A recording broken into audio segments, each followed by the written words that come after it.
Good day, class. Welcome to another exciting lecture in Social Science to World History. Today, we will talk about one of the earliest river valley civilization emerges in the world, the ancient Egypt Pyramid of the Nile.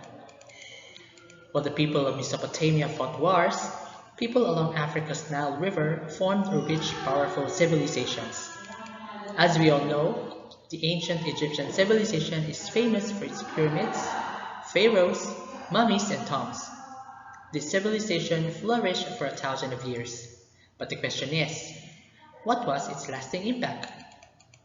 Let's figure out together the contribution of the ancient Egypt to the modern day society. Did you know that the first engineer recorded in history is an Egyptian? An ancient Egyptian called Imhotep is currently the first engineer ever recorded in historical records. Imhotep is thought to have built the Egyptian pharaoh Djoser's step pyramid in Saqqara, the earliest large-scale cut-stone project. Ancient Egyptians used their math and engineering skills to build the Great Pyramids to honor their dead rulers. The pyramids of Egypt fascinated travelers and conquerors in ancient times and continue to inspire wonder in the tourists, mathematicians, and archaeologists who visit, explore, measure, and describe them. The Egyptian civilization began in the fertile Nile River Valley, where natural barriers discouraged invasions.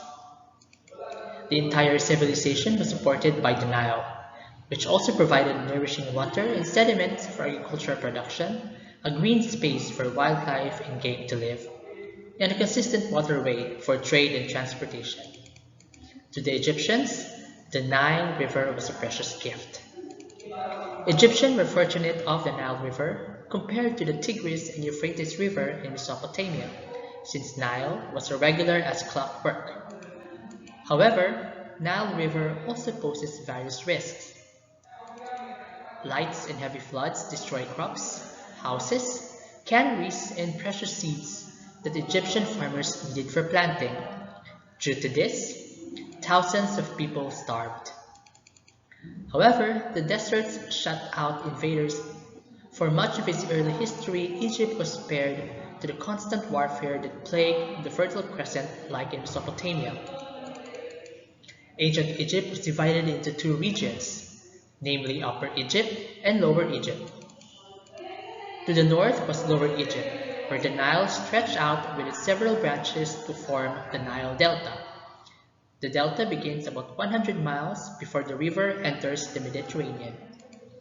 The delta is a broad, marshy, triangular area of land formed by deposits of silts at the mouth of the river. River travel was common, but it ended at the point in the Nile where boulders turned the river into churning rapids called a cataract.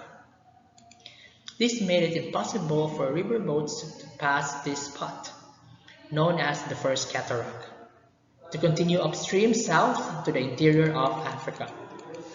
The south was Upper Egypt, stretching to Aswan. It is a skinny strip of land from the First Cataract to the point where the river starts to fan out in many branches.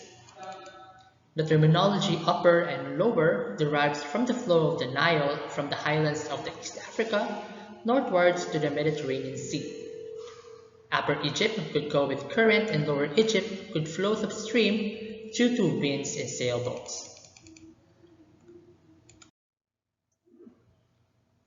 Egyptians lived in farming villages and each had its own rituals, gods, and chieftain.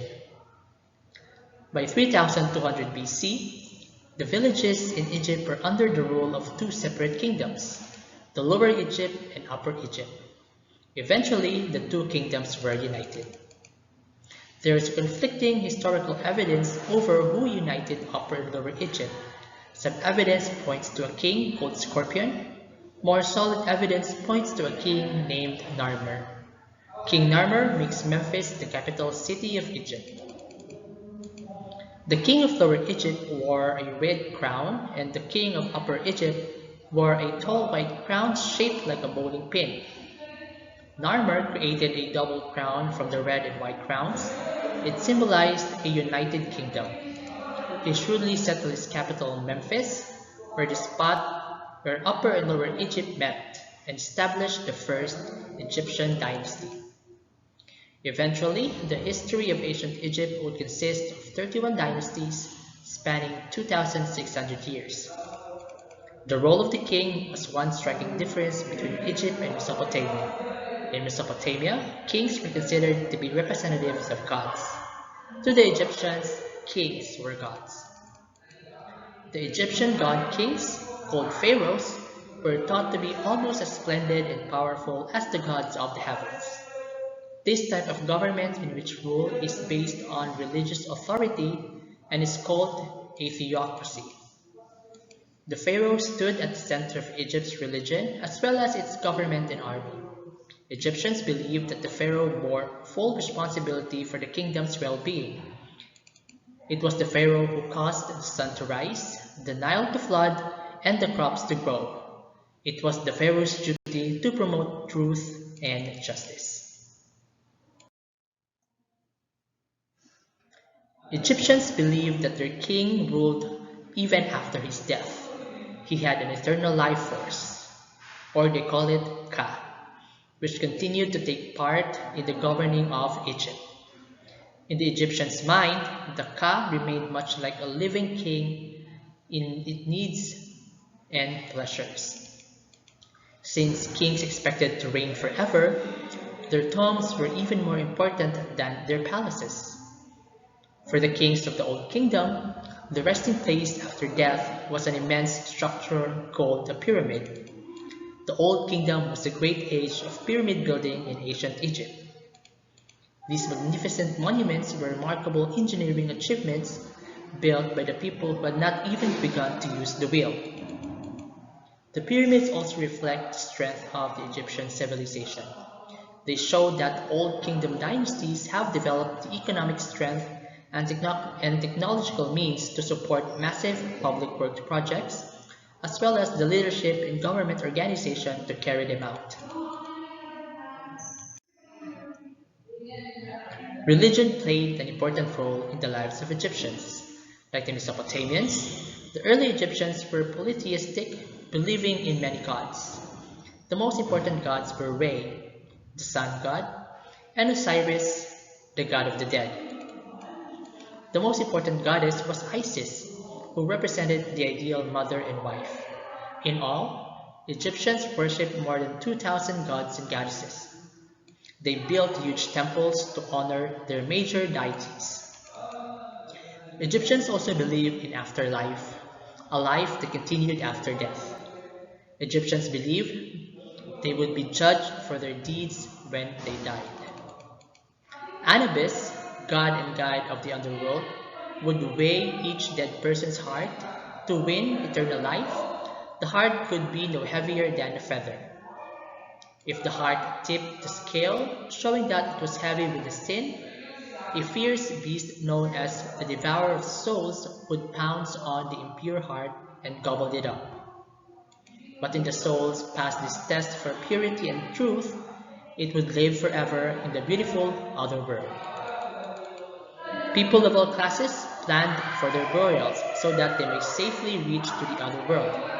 Kings and queens built great tombs, such as the pyramids, and other Egyptians built smaller tombs. Royal and elite Egyptians' bodies were preserved in mummification, which involves embalming and drying the corpse to prevent it from decaying. Attendants placed the mummy in a coffin inside the tomb. Then they filled the tomb with items the dead person could use in the afterlife, such as clothing, food, cosmetics, and jewelry. Many Egyptians purchased scroll souls in the afterlife, and this collection of texts is known as the Book of the Dead.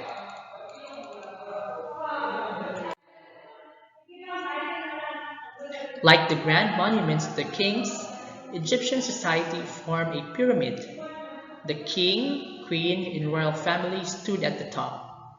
Below them were the other members of the upper class, which included wealthy landowners, government officials, priests, and army commanders. The next tier of the pyramid was the middle class, which included merchants and artisans. At the base of the pyramid was the lower class, by far the largest class. It consisted of peasants, farmers, and laborers. In the later periods of Egyptian history, slavery became a widespread source of labor. Slaves, usually captives from the foreign wars, served in the homes of the rich or toiled endlessly in the gold mines. As in Mesopotamia, the development of writing was one of the keys to the growth of Egyptian civilization. Simple photograph, which the earliest form of writing in Egypt, but scribes quickly developed a more flexible writing system called hieroglyphics. This term comes from the Greek word hieros and glyph, meaning sacred carving. As with Sumerian cuneiform writing, in the earliest form of hieroglyphic writing, a picture stood for an idea. The owl, for example, stood for ant sound or for the bird itself. Hieroglyphs could be used almost like letters of the alphabet. Although hieroglyphs were first written on stone and clay, as in Mesopotamia, the Egyptians soon invented a better writing surface called the papyrus. Practical needs lead to many Egyptian inventions. For example, the Egyptians developed a calendar to help them track of the time between floods and to plan their planting season.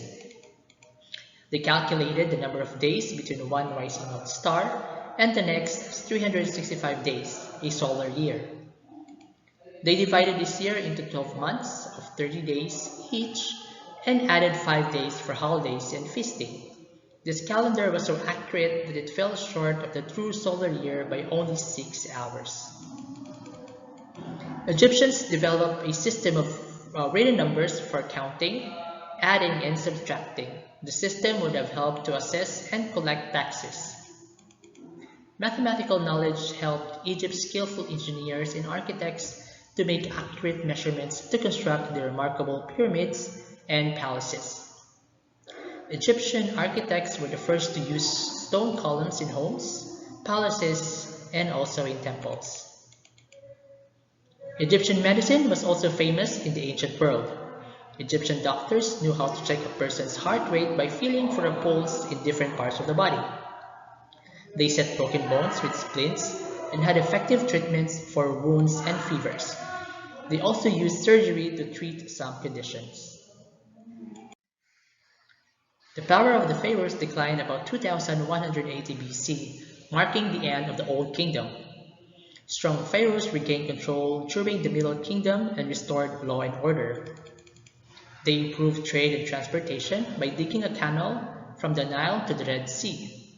They built huge dikes to trap and channel the Nile's floodwaters for irrigation.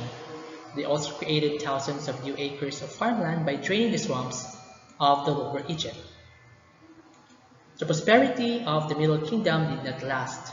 In about 1640 BC, a group from the area of Palestine moved across the isthmus of Suez into Egypt.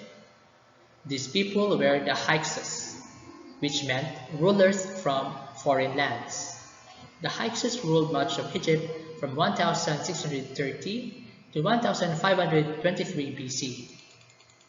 Egypt would rise again for a new period of power and glory, the New Kingdom, but we will talk about them later.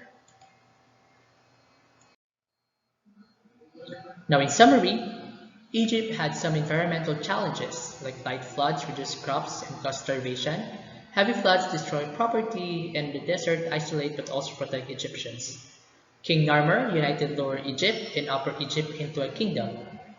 Egyptians were polytheistic and religion was very important to them. Their pharaoh was believed a god. Also science and technology played a big role in Egypt, and invaders took over Egypt. The Egyptians have influenced us in many ways, and their contribution to human civilization was immense. Egypt, Pyramid of the Nile, have influenced us in our inventions, math, writing, medicine, religion, sports, and music. Ancient Egyptians were able to build massive monuments like pyramids and temples. Indeed, the ancient Egyptians had left their indelible marks on the seashore of time. And that ends our discussion for today's session. Thank you so much for watching. See you again next time for another lecture in Social Science 2 World History. Stay safe and goodbye for now.